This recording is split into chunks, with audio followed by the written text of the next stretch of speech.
নমস্কাৰ বন্ধুসকল, আপোনালোক সকলোকে পুনৰবাৰ স্বাগতম জনাইছোঁ আৰু অতি দুখেৰে আপোনালোকক অভিনেতা কিশোৰ দাসৰ সম্পৰ্কে এটি স্পষ্টীকৰণ দিব বিচাৰিছোঁ।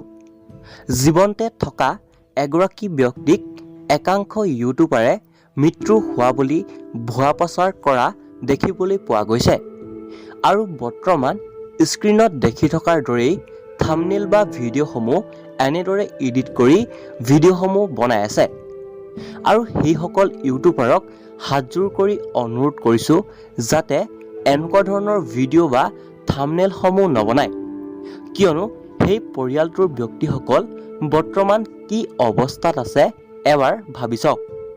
এনেধৰণৰ থাম্বনেইল বা ভিডিঅ' দেখিলে মানসিকভাৱে কিমান ভাঙি পৰিব পাৰে মাত্ৰ এবাৰ ভাবি চাওক। আৰু শেষত প্ৰিয় অভিনেতাগৰাকীৰ সুস্বাস্থ্য কামনাৰে ভগৱানৰ ওচৰত প্ৰাৰ্থনা জনাইছোঁ।